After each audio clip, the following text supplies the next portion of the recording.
به. قال ابن إسحاق قال حدثنا عاصم بن عمر أن أبا بكر وبه قال حدثني إبراهيم بن موسى قال أخبرنا هشام بن يوسف عن معمر عن الزهري عن عمرو بن أبي سفيان الثقفي عن أبي هريرة رضي الله تعالى عنه قال بعث النبي صلى الله عليه وسلم سرية عينا وأمر عليهم عاصم بن ثابت وهو جد عاصم بن عمر بن الخطاب فانطلقوا حتى إذا كان بين أسفان ومكة ذكروا لحي من عزيل يقال لهم بنو لحيانا فتبعوهم بقريب من 100 رام فكسروا آثارهم حتى أتوا منزلا نزلوا فوجدوا فيه ذوات فلتفدوه من المدينة فقالوا هذا تمر يخيب فتبعوا آثارهم حتى لحقوا فلما انتهى عاصم وأصحابه لجوا إلى بسفل وجاء القوم فأحاطوا بهم فقالوا لكم العهد والميثاق إن نزلتم إلينا ألا نذكر منكم رجلا فقال عاصم أما أنا فلا أنزل في ذمة كافر اللهم أخبر عنا رسولك فقاتلوه فرموهم حتى قتلوا عاصما في 7 نفر من نبله وبقي خبيب وزيد ورجل آخر فأعطوهم العهد والميثاق فلما آتوهم العهد والميثاق نزلوا إليهم فلما استمكنوا منهم حلوا أوتار كحيهم فربطوهم بها فقال الرجل الثالث الذي معه ما هذا أول العذر فأبى أن يسحبهم فجرروه وعالجوه على أن يسحبهم فلم يفعل فقتلوه وانطلقوا بخبيب وزيد حتى باعوهما بمكة فاشترى خبيب بن الحارث بن عامر بن نوفل وكان خبيب هو قتل الحارث يوم بدر فمكث عندهم أسيرا حتى إذا أجمعوا قتله استعار موسى من بعد بنات الحارث ليستحد بها فأعرف فقالت فرقلت عن سبيلني فترد إليه حتى أتاه فغزع على فخذه فلما رأيته فزعت فزعة عرف ذاك مني وفي يده موسى فقال أتخشين أن نقتله ما تقول يفعل ذلك إن شاء الله تعالى إن شاء الله وكانت تقول ما رأيت أسيرا قط خيرا من خبير لقد رأيته يأكل من كتف عنب وما بمكة يومئذ تمرة وإنه لموثق في الحديث وما كان إلا رزق رزقه الله فخرجوا به من الحرم ليقتلوه فقال دعوني يصلي ركعتين ثم انصرف إليهم فقال لولا أن تروا أن ما في جزاء من الموت لزدته فكان أول من صلى ركعتين عند القتل هو ثم قال اللهم أحسن عددا ثم قال ما إن أبالي حين أذكر مسلما على أي شك كان لله مسرعي وذلك في باب الإله وإن يشاء يبارك على أوصال شد ممزعي ثم قام إليه عقبة بن الحارث فقتله وبعث قريش إلى عاصم يؤتوا بشيء من جسده يعرفونه وكان عاصم قتل عظيم من علمائهم يوم بدر فبعث الله عليه مثل الذلة من الصبر فحمته من لطف فلم يقدروا منه على شيء وبه قال حدثني عبد الله بن محمد قال حدثنا سفيان عن عمرو سمع جابر يقول الذي قتل خبيب هو أبو سروة وبه قال حدثنا أبو معمر قال حدثنا عبد الوارث قال حدثنا عبد العزيز عن أنس قال بعث النبي صلى الله عليه وسلم 70 رجلا لحاجته يقال لهم القراء فعرض لهم حيان من بني سليم ذئب وذكوان عند بئر يقال لها بئر معونة فقال القوم والله ما إياكم أردنا إنما نحن محتاجون في حاجة للنبي صلى الله عليه وسلم فقتلوهم فدعا النبي صلى الله عليه وسلم شهرا في صلاة الغداة وذلك بدء القنوت وما كنا نكتب قال عبد العزيز وسأل رجل أنسا عن القنوت أبعد ركوعه عند فراغ من القراءة قال بل عند فراغ من القراءة وبه قال حدثنا مسلم قال حدثنا هشام قال حدثنا قتادة عن أنس قال كانت رسول الله صلى الله عليه وسلم شهرا بعد الركوع يدعو على أحياء من العرب وبه قال حدثني عبد الله بن حماد قال حدثنا يزيد بن زريع قال حدثنا سعيد عن قتادة عن أنس بن مالك أن رعلا وذكوان وسية وبنو لحيان استمدوا رسول الله صلى الله عليه وسلم على عدو فأمتهم ب70 من الأنصار كنا نسميهم القراء في زمانهم كانوا يحتبطون بالنهار ويصلون بالليل حتى كانوا بدير معونة قتلوهم وغدروا بهم فبلغ النبي صلى الله عليه وسلم فقنت شعرا يدعو في الصبي على أحياء من أحياء العرب على رعل وذكوان وسيد وبني لحيان قال أنس فقرأنا من فيهم قرآنا ثم إن ذلك رفع بلغوا عنا قومنا أن قد لقينا ربنا فرضي عنا وأرضانا وعن قتادة عن أنس بن مالك حدثه أن نبي الله صلى الله عليه وسلم قنت شعرا في صلاة الصبح يدعو على أحياء من أحياء العرب على رعل وذكوان وسيد وبني لحيان زاد خليفة قال حدثنا ابن زريع قال حدثنا سعيد عن قتادة قال حدثنا أنس أن أولئك 70 من الإنسان قتلوا ببئر معونة قرآنا كتاب نحوه وبه قال حدثنا موسى بن إسماعيل قال حدثنا همام قال إسحاق بن عبد الله بن أبي طلحة قال حدثنا أن نبي الله صلى الله عليه وسلم بعث قاله وكل مثلين في 70 راكبا وكان رئيس المشركين عامر بن الطفيل حجر بين 3 خصال وقال يكون لك أهل السال ولي أهل المدر أو أكون خليفتك أو أخذك بأهل الأطفال ب1000 و1000 فطعن عامر في بيت أم فلان فقال غدة كغدة البعير في بيت امرأة من فلان ائتوني بفرسي فمات على ظهر فرسه فانطلق حرام أخو أم سليم وهو رجل أعرج ورجل من بني فلان قال كونا قريبا حتى آتيهم فإن آمنوا بكم وإن قتلوني أتيتم أصحابكم فقال تؤمنون وبلغ رسالة رسول الله صلى الله عليه وسلم فجعل يحدثهم وأمه إلى رجل فأتاه من خلفه فطعنه قال همام أحسبه حتى أنفذه بالرمح قال الله أكبر قلت ورب الكعبة فلبث الرجل فقتلوا كلهم غير الأعرج كان في رأس جبل فأنزل الله علينا ثم كان من المنسوخ أن خلقينا ربنا فرجع عنا وأرضانا فدعا النبي صلى الله عليه وسلم عليهم 30 صباحا على رعل وذكوان وبني لحيان وغصية الذين اعتدوا الله ورسوله. وبه قال حدثني حبان قال أخبرنا عبد الله قال أخبرنا معمر قال وحدثني ثمامة بن عبد الله بن أنس أنه سمع أنس بن مالك رضي الله تعالى عنه يقول لما دعنا حرام بن ملحان وكان خاله يوم بئر معونة قال بالدم هكذا فنضحه على وجهه ورأسه ثم قال قلت ورب الكعبة. وبه قال حدثني عبيد بن إسماعيل قال حدثنا أبو أسامة عن هشام عن أبيه عن عائشة رضي الله تعالى عنها قالت استأذن النبي صلى الله عليه وسلم وهو مسلم في القلوب حين اشتد عليه الأذى فقال لهم فقال يا رسول الله تسمع أن يؤذن لك فقال رسول الله صلى الله عليه وسلم يقول إني لحد ذلك قالت فانتظره أبو بكر فأتاه رسول الله صلى الله عليه وسلم ذات يوم ظهرا فناداه فقال أخرج من عندك فقال أبو بكر إنما هما ابنتاي فقال أشعرت أنه قد أذن لي في الخروج فقال يا رسول الله استحببت فقال النبي صلى الله عليه وسلم استحببت قال يا رسول الله عندي ناقتان قد كنت أعددتهما للخروج فأعطى النبي صلى الله عليه وسلم إحداهما وهي الجذعة فركبا فانطلقا حتى أتيا الغار وهو بحور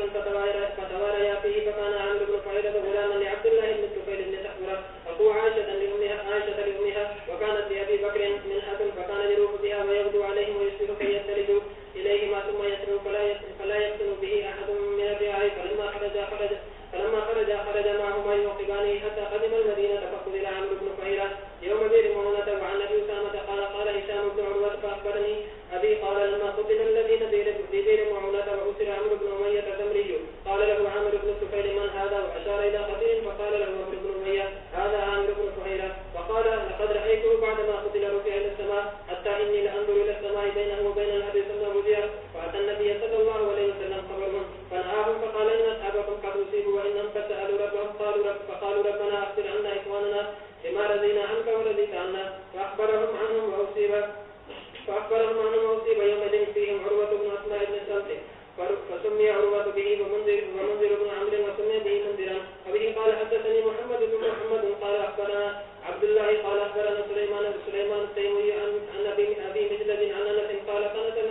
النبي صلى الله عليه وسلم بعد الركوع شعرا يدعو على ريح وتكوانا ويقول سيئة أعتز الله ورسوله. وبه قال حدثنا يحيى بن بكير قال حدثنا مالك عن إسحاق بن عبد الله بن أبي طلحة عن أنس بن مالك قال دعا النبي صلى الله عليه وسلم على الذين قتلوا يعني أصحابه بذيل معونة 30 صباحا حين يدعو على ريح وتكوانا ولحيان وسيئة أعتز الله ورسوله. قال أنس فأنزل الله تعالى للنبي صلى الله عليه وسلم في الذين قتلوا أصحاب بئر معونة قرآنا قرأناه حتى نسخ بعده بلغوا قومنا فقد لقينا ربنا فرضي عنا ورضينا عنه. وبه قال حدثنا موسى بن إسماعيل قال حدثنا عبد الواحد قال حدثنا عاصم بن الأحول قال سألت أنس بن مالك عن القنوت في الصلاة فقال نعم فقلت كان قبل الركوع أو بعد الركوع قال قبله قلت فإن فلان أخبرني عنك أنك قلت بعده قال كتب إنما كان رسول الله صلى الله عليه وسلم بعد الركوع شهرا إنه كان بعث ناسا يقال لهم القراء وهم 70 رجلا إلى ناس من المشركين وبينه وبين رسول الله صلى الله عليه وسلم معلوم قبلهم فظهر هؤلاء الذين كان بينهم وبين رسول الله صلى الله عليه وسلم عهد فقال رسول الله صلى الله عليه وسلم بعد الركوع شهرا يدعو عليهم.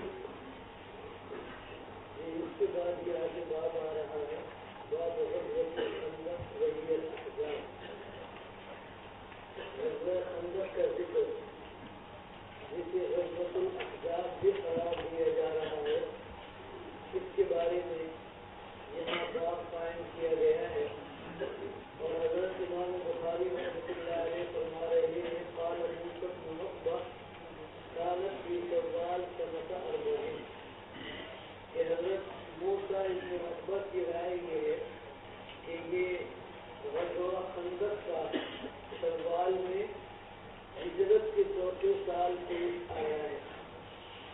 یہاں پر غزوہ خندق کا ذکر لایا جا رہا ہے، اور اس سے پہلے بڑے غزوات میں سے بدر کا ذکر آپ کے سامنے ہوا ہے اور احد کا ذکر آپ کے سامنے ہوا ہے، اور اب تیسرے درجے میں غزوہ خندق یہ بڑے واقعات اور اہم واقعات میں سے ہے، اسے یہاں پر امام بخاری رحمۃ اللہ علیہ ذکر فرمانا چاہ رہے ہیں۔ ہوا یہ تھا کہ جب احد کے اندر اہل اسلام کے لیے مشکل پیش آئی، اور اس مشکل کے پیش آنے کے اندر یہ ہوا کہ حضرت خالد بن ولید پیچھے سے لشکر لے کر آئے، اور آگے بھاگنے والے لوگ احد کے میدان میں جم گئے، رک گئے، اور انہوں نے پلٹ کر اہل اسلام پر حملہ کیا، اور اہل اسلام کی وہ کیفیت اور وہ حالت وہاں پر لوگوں کے اندر مشہور ہوئی، تو ایک تأثر لوگوں نے یہ قائم کیا جو مخالف تھے کہ یہ جو تأثر ہے یہ تھا کہ اہل اسلام کو بھی نقصان پہنچایا جا سکتا ہے۔ چنانچہ یہودیوں نے اس موقع کو غنیمت جانا اور مکہ کا سفر اختیار کیا۔ پہلے ان کے بنو نذیر کا واقعہ بھی ہو چکا تھا، بنو قینقاع کا واقعہ بھی ہو چکا تھا، اور یہاں پر مکہ والوں کے لیے بدر میں نقصان کی شکلیں بھی ہوئی تھی، اور احد میں اگرچہ مکہ والوں نے ہمت کر کر نبی علیہ السلام کی جماعت کے لوگوں کو زیادہ نقصان پہنچایا تھا، لیکن بہرحال یہاں پر یہ بات بھی تھی کہ مکہ والوں کو میدان چھوڑ کر بہرحال احد کے اندر بھاگنا پڑا۔ تو یہودیوں نے انہی ساری باتوں کو پیش نظر رکھ کر مکہ والوں کی طرف ایک سفر اختیار کیا، اور ان میں جو لوگ وہاں پر گئے ان کے اندر ایک حجری ابن اخطب تھا، دوسرا سلام ابن ابی حقیق تھا، اور تیسرا کنانہ ابن الربیع تھا۔ یہ تین آدمی مکہ آئے، اور انہوں نے آ کر مکہ کے لوگوں سے یہ بات کہی کہ تمہیں مقابلے میں کھڑا ہونا چاہیے، اور ہم تم سے وعدہ کرتے ہیں کہ تم وہاں آؤ گے تو ہم بھی مقابلے کے اندر ساتھ شامل ہوں گے۔ چنانچہ مکہ والوں نے ان سے کہا کہ تم جیسے ہمارے پاس آئے ہو اسی طرح بنو غطفان، بنو اسد، بنو سعید کے لوگوں کے پاس بھی جاؤ۔ چنانچہ بنو غطفان کے لوگ یہ تعداد میں زیادہ تھے، ان کے پاس بھی یہ لوگ پہنچے ہیں، اور ان سے جا کر یہ کہا کہ تمہارا علاقہ یہ کمزور علاقہ ہے، کوئی فصل کوئی کاروبار تمہارے لیے نہیں ہے، اگر تم مکہ والوں کے ساتھ مل کر اور قریش کے لوگوں سے مل کر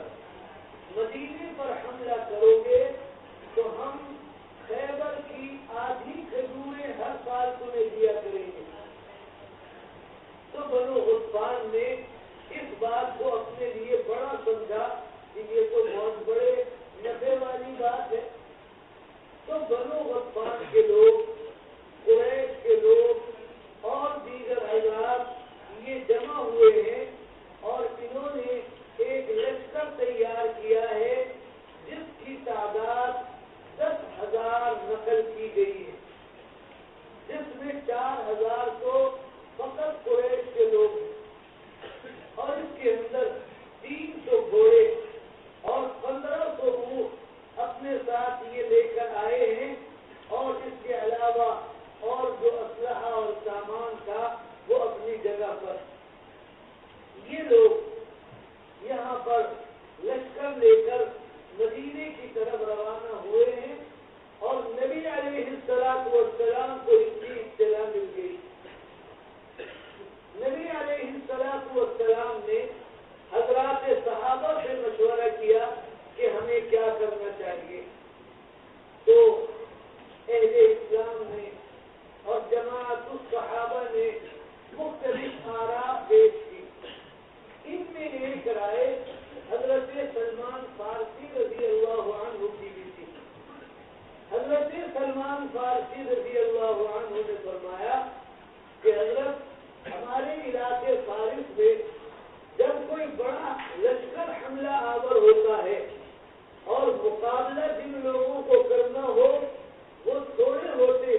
کیا اور پسند فرمایا اور یہ خندق کھود دی گئی۔ اس خندق کے بارے میں یہ بات نقل کی گئی ہے کہ اسے جبل صنع کی طرف کھودا گیا ہے، جہاں پر آج کل یہ مدینہ یونیورسٹی کا علاقہ ہے، وہاں پر یہ خندق کھودی گئی تھی۔ اور حضرات صحابہ رضوان اللہ تعالی علیہم اجمعین اور حضرت نبی علیہ السلام اس خندق کو کھودنے والے تھے۔ آپ نے اس کا نشان لگایا اور صحابہ سے کہا اس کو کھودا جائے۔ 15 گز یہ خندق گہری تھی اور 3.5 میل تک اس کی لمبائی تھی، اور حضرات صحابہ نے 6 دن محنت اور مشقت کر کر اس خندق کو کھودا تھا۔ نبی علیہ السلام بھی اس خندق کے کھودنے میں حضرات صحابہ کے ساتھ شامل تھے۔ حضرات علماء نے نقل کیا ہے کہ یہ دن انتہائی سردی کے دن تھے، ہوا کے دن تھے۔ مدینہ منورہ کی سردی اور مدینہ منورہ کی ہوا بڑی مشہور ہے۔ یہ وہ دن تھے جس میں سردی اور ہوا ایک ساتھ تھی، اور اس پر مزید مصیبت جو صحابہ کے لیے تھی وہ یہ کہ ان دنوں میں مدینہ منورہ میں قحط تھا اور کھانے کے اسباب اور کھانے کی سہولت بھی موجود نہیں تھی۔ چنانچہ نبی علیہ السلام نے اور صحابہ نے اپنے پیٹ پر پتھر باندھے ہوئے تھے۔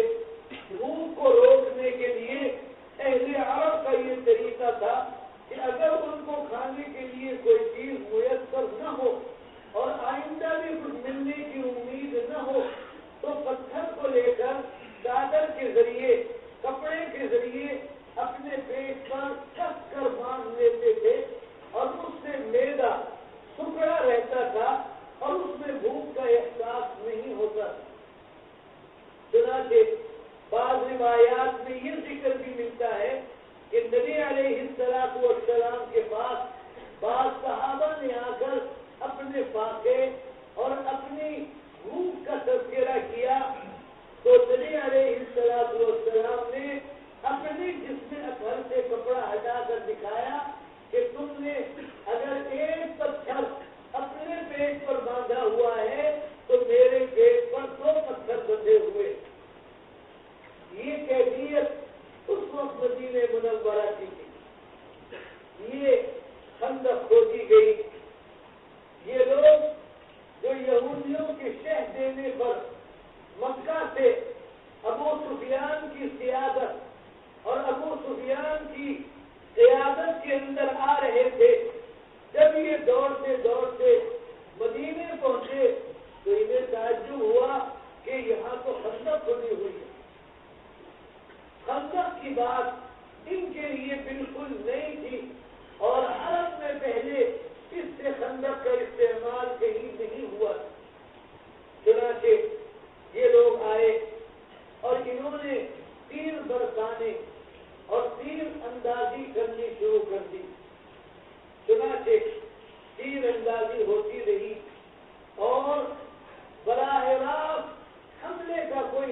فرمایا کیا تمہارے دل میں ہے؟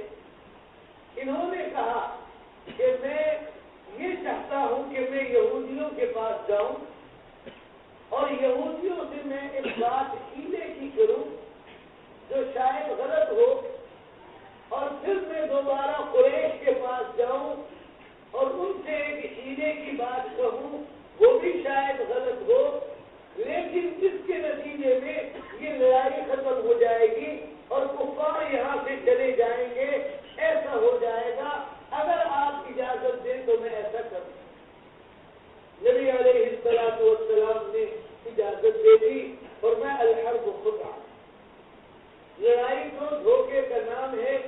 جاؤ اختیار کرو۔ چنانچہ یہ نعیم ابن مسعود اشجعی پہلے یہودیوں کے پاس گئے اور انہوں نے یہودیوں سے جا کر کہا کہ دیکھو میں تو بنو غطفان کے لوگوں کے ساتھ آیا ہوں ان لوگوں سے لڑنے کے لیے، مدینے والوں سے، لیکن میں ایک بات سوچ رہا ہوں کہ تم لوگ یہاں مدینے کے رہنے والے ہو، آس پاس مدینے کے تمہاری بستیاں ہیں، یہ مکہ والے تو ابھی چلے جائیں گے، لڑائی میں کامیابی ہو تو بھی چلے جائیں گے، ناکامی ہو تو بھی چلے جائیں گے، لیکن تم نے یہی رہنا ہے۔ لہذا اگر تم یہ سمجھتے ہو کہ تم یہاں پر حضور صلی اللہ علیہ وسلم کا مقابلہ کر سکتے ہو تو تمہیں میدان میں رہنا چاہیے، ورنہ خام خواہ اپنی دشمنی مول نہیں لینی چاہیے۔ اور میں ان مکہ والوں کو سن رہا ہوں کہ وہ جانا چاہ رہے ہیں، لہذا تم صبح کو ان کے پاس آدمی بھیجو مکہ والوں کے پاس اور ان سے یہ کہو کہ ہم تمہارا ساتھ دیں گے، لیکن ہمیں اندیشہ ہے کہ کہیں تم میدان چھوڑ کر نہ چلے جاؤ، تو کچھ لوگ ہمارے پاس تمہارے بطور رہن کے ہونے چاہیے تاکہ ہمیں یقین ہو کہ تم ہمارے عہد و پیمان کی مخالفت نہیں کرو۔ یہودیوں نے بات کا اس پر ہم مشورہ کرتے، پھر یہ مکہ والوں کے پاس آئے نعیم ابن مسعود اشجعی اور مکہ والوں سے کہا کہ میں نے ابھی یہودیوں کے پاس جا کر یہ تحقیق کی ہے کہ یہ حضور صلی اللہ علیہ وسلم سے صلح کرنے جا رہے ہیں اور آپ صلی اللہ علیہ وسلم نے ان سے کہا ہے کہ صلح ہمیں منظور ہے، لیکن کم از کم 10 آدمی مکہ والوں کے ہمیں گرفتار کر دو۔ تو اب یہودیوں نے یہ مشورہ کیا ہے کہ وہ تم سے بات کریں گے اور بطور رہن کے آدمی مانگیں گے، لیکن یہ رہن نہیں ہوگا، تمہارے آدمی لے کر حضور کے حوالے کر دیں۔ مکہ والوں نے کہا اچھا، ابھی یہ باتیں ہو رہی تھی کہ یہودیوں کا وقت آ گیا اور انہوں نے آ کر رہن کا مطالبہ اور آدمیوں کا مطالبہ کیا، تو مکہ والے سمجھ گئے کہ نعیم ابن مسعود اشجعی جو کہہ رہے ہیں وہ بات صحیح۔ چنانچہ مکہ والوں نے یہودیوں کو برا بھلا کہنا شروع کر دیا اور آپس کے اندر ان کی تو پکار ہو گئی اور آپس کے اندر ان کی جو پہلے اتفاق اور اتحاد کی نوعیت تھی وہ قائم نہ رہی۔ یہودی بدمزہ ہو کر ناراض ہو کر وہاں سے واپس آئے اور یہودیوں نے مکہ والوں سے کہا کہ ہم کبھی تم پر آئندہ اعتماد نہیں کریں گے۔ مکہ والوں نے کہا یہ تو جب آپ اعتماد کی بات کریں کہ ہم آپ سے اعتماد کی بات کہیں گے، ہم آپ کو اس قابل نہیں سمجھتے کہ آئندہ آپ کو ہم مکہ آنے دیں۔ تو اس طرح نعیم ابن مسعود کی جو بات تھی وہ یہاں پر ظاہر ہوئی اور اس کے نتیجے کے اندر یہ جناب علی کامیاب ہوئے۔ اس کے بعد ابو سفیان مکے والوں کے ساتھ بیٹھے اور ابو سفیان نے کہا کہ یہ کیا ہو رہا ہے، ہم اتنی دور سے آئے ہیں، اتنا بڑا خرچہ کر آئے ہیں، سردی انتہائی تیز ہے، ہوا انتہائی تیز ہے، یہاں ہمارے لیے ٹھہرنا ممکن نہیں ہو رہا، اور یہ یہودی جو ہمارے پاس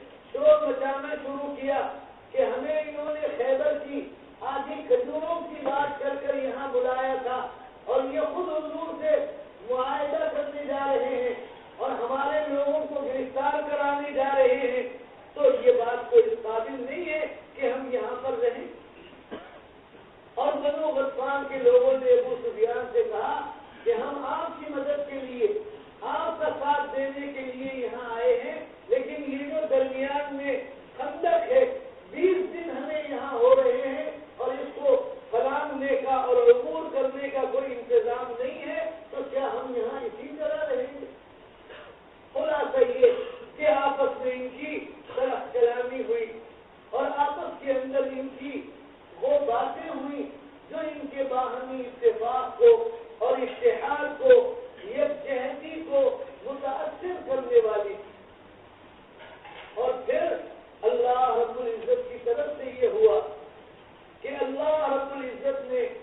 رات کو ہوا دے دی جو انتہائی تیز ہوا تھی. اب یہاں کفار کے لشکر کا حال یہ تھا کہ جگہ جگہ لوگوں نے خیمے لگائے ہوئے تھے اور جگہ جگہ لوگ سردی سے بچاؤ کے لیے آگ جلا کر بیٹھے ہوئے تھے. جب یہ ہوا تیز شروع ہوئی تو اس نے آگ کو خیموں تک پہنچا دیا اور خیموں کے اندر آگ لگنی شروع ہوئی. جیسے جیسے خیموں میں آگ لگنی شروع ہوئی ویسے ویسے ہوا تیز ہونی اور شروع ہو گئی. نتیجہ اس کا یہ ہوا کہ جب خیموں میں آگ لگنی شروع ہوئی تو جو جانور ان کے پاس تھے جو انہوں نے باندھ کر رکھے ہوئے تھے اونٹوں کی شکل میں گھوڑوں اور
توجہ متاثر ہو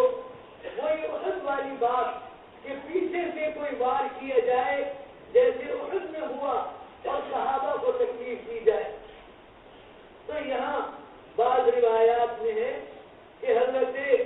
حسان ابن ثابت وہاں تھے تو حضرت صفیہ نے ان سے کہا کہ میں کچھ آہٹ محسوس کر رہی ہوں, کچھ لوگ ہیں انہیں آپ جا کر دیکھیں اور بھگائیں. لیکن نقل کرنے والوں نے نقل کیا کہ حضرت حسان ادھر متوجہ نہیں ہوئے اور پھر حضرت صفیہ نے ایک لکڑی کا بھاری ٹکڑا لے کر شہتیر کے انداز میں ان کی طرف پھینکا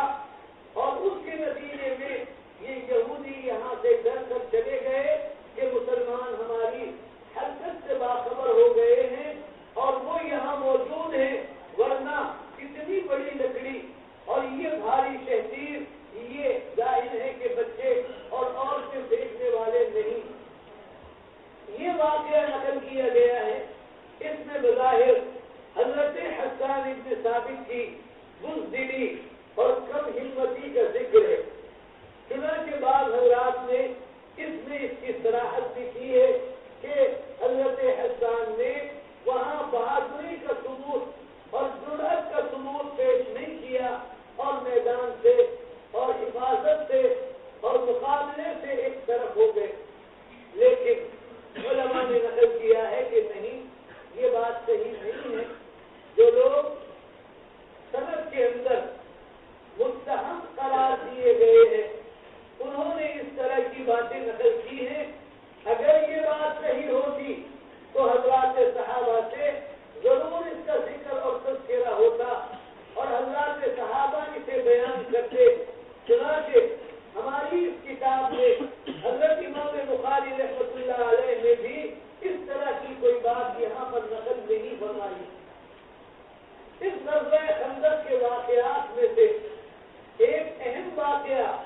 جسے حضرت امام بخاری رحمۃ اللہ علیہ یہاں نقل کر رہے ہیں وہ حضرت جابر رضی اللہ عنہ کی دعوت کا بھی ہے. حضرت جابر رضی اللہ عنہ یہاں پر فرما رہے ہیں کہ حضرت نبی علیہ الصلوۃ والسلام اس خندق کے کھودنے کے موقع پر کمزوری کے اندر اور ذوق کے اندر مبتلا تھے مسلسل فاقوں کی وجہ سے. تو یہ کہتے ہیں کہ میں نے اپنے گھر جا کر معلومات کی کہ کیا صورتحال ہے تو پتہ چلا کہ وہاں پر تھوڑے سے جو موجود ہیں جن کا آٹا بن سکتا ہے اور بکری کا بچہ موجود ہے جسے ذبح کر کر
لوگوں کا تھا.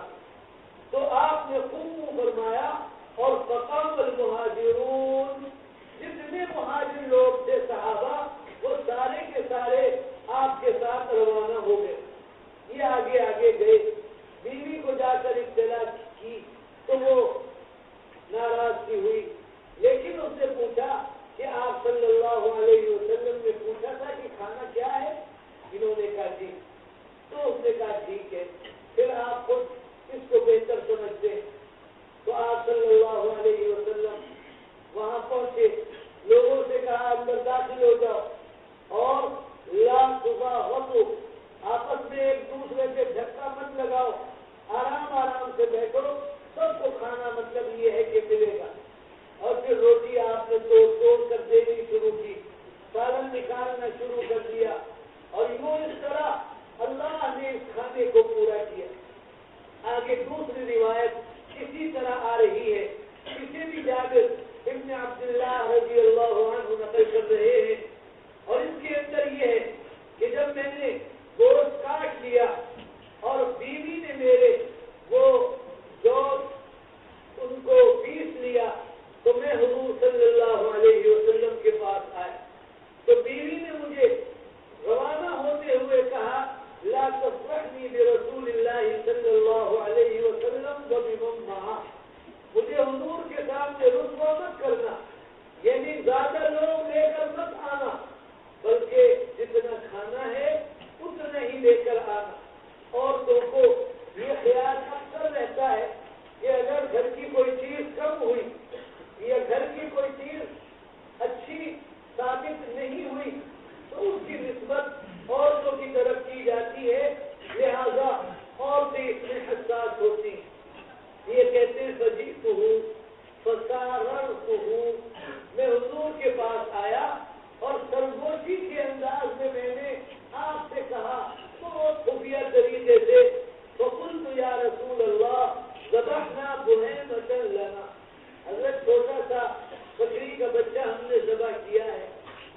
اور وطحنت صاعا من شعیر، ایک صاع کے قریب جو آٹا موجود ہے اور اب یہ کھانا ہے. فتعال انت ونفر معك، آپ ہو اور چونکہ جنگ کا موقع ہے، غزوہ خندق ہے،